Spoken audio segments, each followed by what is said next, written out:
제 친구 목사 중에 저하고 결혼도 비슷한 시기에 하고 저희처럼 아들만 둘 낳은 친구가 있습니다. 아이들이 그 집도 저희 집도 3살, 6살 될 때 두 집이 어느 식당에서 만나고 난 이후에 그 이후로부터 지금까지 한 번도 다시 만난 적이 없습니다. 그날 그 통제가 심히 안 되던 남자아이 넷이서 혹시라도 사고를 칠 것 같아서 일부러 산속에 있는 한적한 식당 별실을 예약을 해서 갔는데 아이들이 거의 식당을 폭파시켜 버렸습니다. 그래서 그날 헤어지면서 다시는 만나지 말자. 아이들이 클 때까지는 다시는 만나지 말자 그랬는데 20년 동안 아직 못 만나고 있습니다. 그 친구는 지금 미국서 살고 있고요. 저희는 호주에서 살고 있습니다. 그때 제가 생각해 봤습니다. 저희 어머님은 아들만 3형제를 키웠거든요. 아들 둘도 이렇게 힘든데 아들 셋을 키우신 우리 어머님이 얼마나 힘드셨을까 그렇게 깨닫게 되었습니다. 이 아들 셋을 키우는 어머님이 말씀이 사나워질 수밖에 없습니다. 좋게 말하면 남자아이들이 들었겠습니까? 그래서 저희 어머님 입에서 아주 험하고 살벌한 말씀을 자주 하셨습니다. 그래도 감사한 것은 저희 삼형제 중에 누구도 그 어머니 말씀을 곧이곧대로 듣지 아니했습니다. 어머님이 말씀은 그렇게 하셔도 진짜 그러겠나 하고 어머님 마음의 중심을 저희들이 어렸지만은 이해를 한 거지요. 만약 그 말씀을 곧이곧대로 들었다면 저희 형제들은 수없이 집을 나가서 했었고 다리 몽둥이 수없이 부러져야 했을 것입니다. 우리가 우리 부모님의 말씀을 곡해하지 않고 잘 듣는 것, 그거 참 중요합니다. 하나님 말씀도 그렇습니다. 우리가 성경 말씀을 오해하지 않고 읽을 수 있어야 합니다. 그 말씀의 원래 의미를 놓치지 않고 잘 알아듣는 것이 참 중요한 것입니다. 어떤 분은 성경을 읽고 시험을 들어요. 하나님 말씀을 오해한 것입니다. 오늘 본문에서 우리 예수님 하시는 말씀도 굉장히 엄합니다. 굉장히 험한 말씀을 하십니다. 그런데 이렇게 말씀하시는 진짜 예수님의 그 중심을 우리가 알아들을 수 있어야 하는 것입니다. 29절 30절에 이렇게 말씀하십니다. 만일 내 오른 눈이 너로 실족하게 하거든 빼어내버리라. 내 백체 중 하나가 없어지고 온몸이 지옥에 던져지지 않는 것이 유익하며 또한 만일 내 오른손이 너로 실족하게 하거든 찍어내버리라. 내 백체 중 하나가 없어지고 온몸이 지옥에 던져지지 않는 것이 유익하니라. 교회 역사에요, 실제로 이 말씀을 문자 그대로 고지 그대로 들은 사람들이 있습니다. 그래서 처음에는 손목을 진짜로 잘랐습니다. 그런데 손목 하나 잘라놓고 보니까 그걸로 되지 않거든요. 오른손만 잘랐는데 조금 있으니까 왼손도 잘라야 되고 발도 잘라야 되고 눈도 뽑아야 되고 도무지 자신이 살아 있을 것 같지 않더랍니다. 어떤 의미로 이렇게 말씀하셨을까요? 우리가 이 말씀을 들을 때 정말 우리에게 주시는 하나님의 음성을 들을 수 있어야겠습니다. 이 본문 앞에 구절 27절 28절을 이어서 다시 읽어보겠습니다. 또 간음하지 말라 하였다는 것을 너희가 들었으나 나는 너희에게 이르노니 음욕을 품고 여자를 보는 자마다 마음에 이미 간음하였느니라.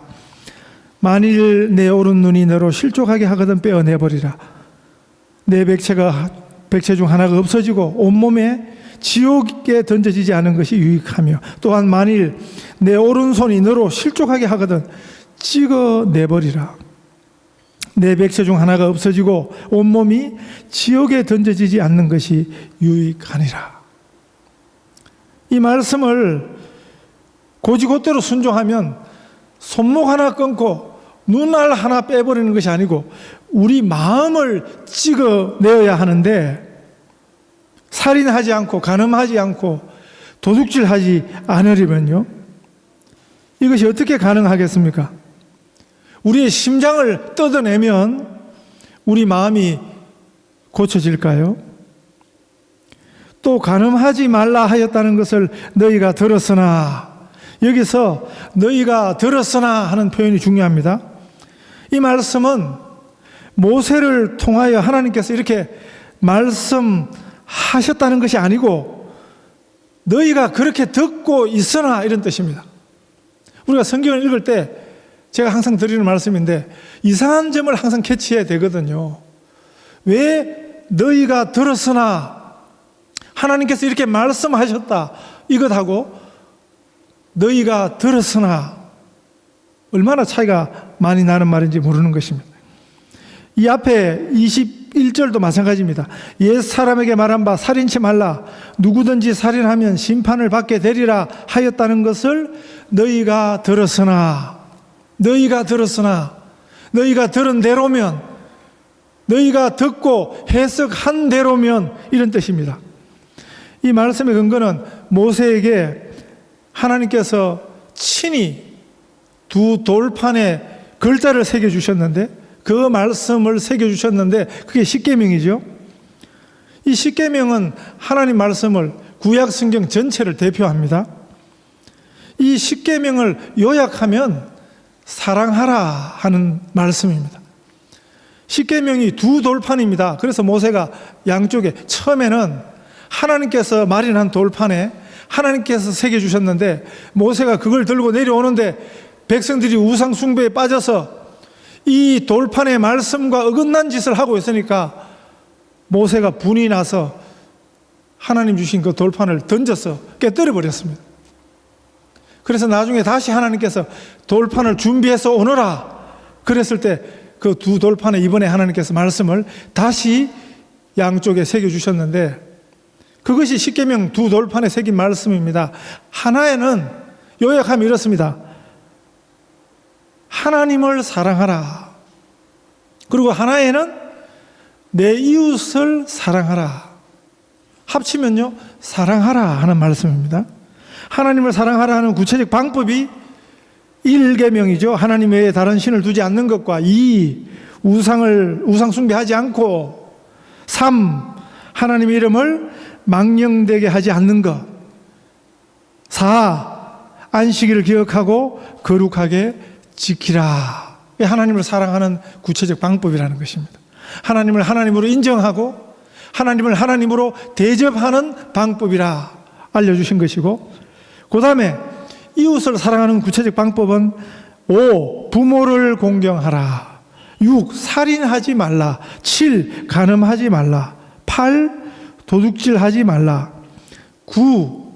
이웃에 대해서 거짓 증거하지 말라. 10번째로 내 이웃의 것을 탐내지 말라. 이것이 우리를 향하신 하나님식 삶의 방법이고 하나님의 요구입니다. 이 모든 계명, 10계명, 이 10계명은 구약 전체를 대표합니다. 성경을 요약하면 하나님을 사랑하라, 내 이웃을 사랑하라, 사랑하라고 말씀하십니다. 이 모든 계명들의 가장 중요한 배경이 뭐냐? 그 근본 동기가 뭐냐? 가장 중요한 주제가 뭐냐? 사랑이라 하는 것입니다. 여기서 사랑을 빼버리면 그 전부를 다 빼버린 거죠. 모세 핑계를 대며 살던 예수님 당시 유대인들이 사랑을 빼버렸습니다. 사랑하지 않으니까 살인하고, 사랑하지 않으니까 간음하고, 사랑하지 않으니까 도둑질하게 되는 것입니다. 이것이 우리 예수님의 해석이거든요. 원래 모세를 통해 주신 하나님 말씀의 원래 의미입니다. 여기서 사랑은 빼버리고 살인만 하지 않으면 된다. 간음만 하지 않으면 된다. 도둑질만 하지 않으면 된다. 하던 것이 그 시대 대부분 유대인들의 해석이었습니다. 이번 지나간 주에 다음 달에 한 달 후에 싱가포르에서 북한과 미국 정상회담이 열리는 것이 확정이 됐습니다. 결정이 됐습니다. 만난다고 다 되는 것이 아니고 그 회담이 성공이 되려면 한 가지 분명한 조건이 있습니다. 완전한 핵 폐기입니다.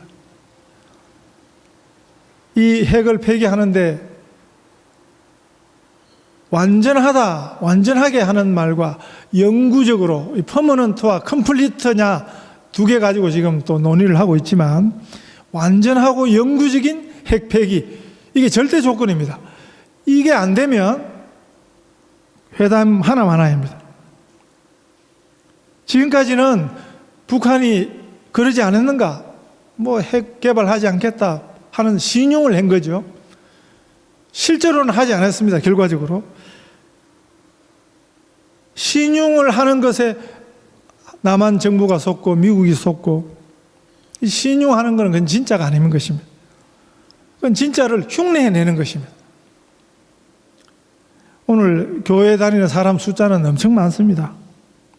그런데 실제로는 교회 다니는 신용만 하는 사람들 숫자가 그 진짜 믿는 사람들보다 더 많아요. 그리고 그게 성경적입니다. 성경이 이미 그거를 가르쳐 주고 있습니다. 무늬만 교인이라 그러죠. 무늬만 신자라 그러는 거죠. 교회도 그렇습니다. 교회가 굉장히 많습니다. 그런데 무늬만 교회가 진짜 교회보다 더 많은 것입니다. 신앙도 그렇습니다. 무늬만 신앙이 많은 것입니다. 진짜가 빠진 신앙, 그 율법주의 신앙이거든요. 율법의 본질은 율법을 율법되게 하는 것은, 율법이 진정 하나님 말씀되게 하는 것은 사랑입니다. 사랑하라 하는 것이 율법 전체의 정신입니다. 그 의미입니다. 사랑이 없으면 율법이 가짜가 됩니다. 주님 성경을 읽다가 의문이 생기고 질문이 생기면 먼저 가장 중요한 성경의 정신, 하나님이 우리를 사랑하신다 하는 거거든요. 그걸 먼저 염두에 두라는 거죠. 그것 없이 질문하고 그것 없이 의문을 하면 엉뚱한 답을 찾는데, 어떤 질문이 들더라도 성경을 읽다 보면 질문이 많이 생겨요. 그래야 정상적으로 성경을 읽는 것입니다. 성경을 읽었는데 아무 일이 없어요. 아무 문제가 없어요. 궁금한 게 아무것도 없어요. 그 성경을 제대로 읽은 게 아닙니다. 성경을 찬찬히 읽으면, 진짜 읽으면 항상 질문이 생겨요. 왜 그럴까? 왜 이렇게 말씀하실까? 그럴 때 거기에 대한 답을 찾는 가장 중요한 방법은 성경의 가장 중요한 정신이 사랑입니다. 사랑. 하나님이 사랑하신다. 그 우리를 참 사랑하시는 하나님이 우리더러도 너희도 사랑하라고 말씀하신다 하는 것이 성경입니다. 31절 32절에 예수님이 이렇게 말씀하십니다. 또 일러서되 누구든지 아내를 버리려거든 이혼 정서를 줄 것이라 하였으나 나는 너에게 이르노니 누구든지 음행한 이유 없이 아내를 버리면 이는 그로 간음하게 하며 또 누구든지 버림받은 여자에게 장가드는 자도 간음함이니라. 그 당시는 남성 중심 사회였습니다. 기득권을 남자가 가지고 있습니다. 유대인 사회에 여성의 역할을 굉장히 중요하게 하는 것 같지만 남녀의 차별은 우리 유교 시대, 봉건 시대만큼 못지 않았습니다. 남존 여비가 예수님 시대에도 있었습니다. 갑은 남성이고 여성은 그 사회의 을이었습니다. 그 남성 중심 사회에서 아내를 버리는 합법적 근거가 이혼 정서를 써서 주는 것입니다. 그러면 유대 사회에서는 합법적으로 아내를 내어 버릴 수 있었습니다. 모세를 통해서 하나님께서 이렇게 말씀하셨다, 이것이 하나님의 말씀이다 하고 생각하는 것이 유대인들의 생각이었습니다. 이 근거가 되는 말씀이 신명기서 24장 1절입니다. 신명기 24장 1절에 사람이 아내를 맞이하여 데려온 후에 그에게 수치되는 일이 있음을 발견하고 그를 기뻐하지 아니하면 이혼정서를 써서 그의 손에 주고 그를 자기 집에서 내보낼 것이요. 신명기 24장 1절이거든요. 여기서 수치되는 일이 있음을 발견하고 이 수치되는 일을 얼마든지 자기 좋을 대로 해석을 했습니다. 예수님 시대에 오면 어떤 기록이 있냐면 아내가 밥을 태워도, 빵을 굽다가 빵만 태워도 그게 수치다, 이 가정에 수치를 주었다 하고 핑계를 삼아서 이혼정서를 써주는 일이 빈번했다는 것입니다. 이슬람은 이것보다 더해요. 이슬람은 남자가 남편이 아내에게 너 오늘 이혼이야, 이혼이야, 이혼이야 3번 말하면 그것으로 이혼이 성립이 됩니다. 이게 율법 종교죠. 우리가 생각해 봐야 되는 거죠. 하나님께서 정말 이렇게 가르쳤을까? 율법의 모든 정신이 뭐라고요? 사랑하라 입니다. 율법을 주신 목적은 사랑이 목적이지 내어버리고 이혼하는 것이 그게 목적이 아니었습니다. 율법의 진짜 정신을, 사랑을 잊어버리니까 이혼장만 서주면 이혼이 정당한 것이 된다고 생각을 한 것입니다. 하나님 말씀의 정신을 왜곡한 것입니다. 우리 예수님은 이렇게 해석하셨습니다. 뒤에 마태복음 19장에 보면 바리새인들이 예수님을 공경에 빠뜨리기 위해서 이런 질문을 사람들 앞에 했습니다. 사람이 어떤 이유가 있으면 그 아내를 버리는 것이 옳으니까, 이렇게 질문했습니다. 그랬을 때 예수님 대답이 하나님이 짝지어 주신 것을 사람이 나눌 수 없느니라. 하나님이 짝지어 주신 것을 사람이 나누지 못하느니라, 이렇게 대답하셨습니다. 그러니까 바리새인들이 했던 말이 그러면 어찌하여 모세는 이혼정서를 주어서 버리라 명하였나이까?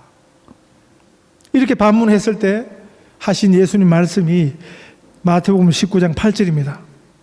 예수께서 이르시되 모세가 너희 마음에 완악함 때문에 아내 버림을 허락하였거니와 본래는 그렇지 아니하니라. 우리 오늘 본문 이해에 도움이 되죠. 인간 마음에 완악함 때문에 이혼이 허락된 것이랍니다. 그러나 본래는 그렇지 않다고 말씀하십니다. 본래는 무엇입니까? 하나님이 짝지어 주신 것을 사람이 나누지 못한다. 이 말씀으로 예수님께서 그들의 마음의 완악함을 드러내신 것입니다. 사랑이 없는 그 매정함을 고발하신 것입니다. 이것이 모세를 통해 주신 율법의 진짜 정신입니다. 가르침입니다. 율법은, 하나님 말씀은 우리 행동이 아니라 우리 마음의 동기를 들추어내십니다. 이 율법의 기능이 아주 중요한 기능이거든요. 하나님 말씀 앞에 서면 우리가 그전에는 괜찮았는데 하나님 말씀을 깨닫기 전에는 멀쩡했습니다. 괜찮았습니다. 나름대로 어려웠습니다. 법 없이 살 수 있다고 언제든지 당당하게 자신할 수 있었습니다. 그런데 진짜 하나님 말씀 앞에 부닥치면, 정말 하나님 말씀 앞에 부닥치는 사람들마다 하는 공통된 고백이 있는데 나는 죄인입니다. 하는 것입니다. 감추어져 있던, 숨겨져 있던 우리의 죄를 율법이 덜추어내는 것입니다. 그것이 하나님 말씀이 가진 아주 중요한 기능인 것입니다. 이 하나님 말씀의 밝은 빛 앞에 우리의 티끌 같은 죄라도 다 드러나게 되는 것입니다. 다른 사람들이 알든지 모르든지 우리 마음의 생각은 다른 사람들이 알지 못해요. 그런데 미움과 간음과 탐심은 죄라고 예수님이 가르쳐 주십니다. 성자마다 참회록을 쓴다 하는 말이 그래서 나왔어요. 성자가 누굽니까? 교회사에서 교회가 인정한 거룩한 사람들입니다. 성자 아무나 되는 게 아니에요. 성자 칭호를 아무나 받는 게 아니에요. 그런데 진짜 성자는 공통점이 있습니다. 참회록을 써요. 사람들이 볼 때, 교회가 볼 때 누구보다도 하나님과 가까운 사람이라고 생각했는데 정작 그 성자들은 하나님 앞에 참회록을 썼다 하는 것입니다. 하나님 앞에서는 그 죄의 티끌도 감추지 못하는 사람들을 성자라, 그 진짜 성자죠. 진짜 성자 같은 그리스도인입니다. 반대로 바리새적 교인도 있습니다. 예수님 시대 바리새인들의 그 정신을, 그 속성과 본성을 따르는 교인들이 바리새적 교인이라 그렇게 부르거든요. 이들은 알량한 자신의 의를 붙들고 삽니다. 그래서 밤낮 억울한 것이에요. 그래서 시험 드는 것입니다. 남의 눈 속에 티는 보면서 자기 눈 속에 덜 보는, 보지 못하는 사람들이 바리새적 교인들이죠. 하나님 식은, 하나님의 기준은 생각으로도 죄에 짓지 않는 것입니다. 이걸 하나님이 원하십니다. 예수님이 지금 이걸 우리에게 말씀하십니다. 어떻게 이것이 가능할까요? 우리로서는 불가능합니다. 우리 능력을 가지고 우리 의지로는 절대 안 되는 일입니다. 우리는 하나님의 표준에, 하나님의 기준에 한참 모자라는 것입니다. 율법은 이 사실을 깨닫도록 하는 것입니다. 산상수훈은 새로운 율법입니다. 인간들이 오해되어 있는, 인간들이 오해한 그 해석에 대한 원 해석을 예수님이 하시는 것입니다. 하나님께서 모세에게 율법을 주실 때요, 그래서 제사법도 주셨습니다. 회막을 짓는, 나중에 이 회막이 성전이 되거든요. 제사 드리는 장소가 회막인데 회막을 짓는 설계도와 함께 제사 제도를, 제사법을 하나님께서 같이 주셨습니다. 왜 그렇게 했습니까? 율법 앞에, 하나님의 이 말씀 앞에 죄가 드러나면 그 죄를 씻음받는 방법을 하나님이 마련해 두신 것입니다.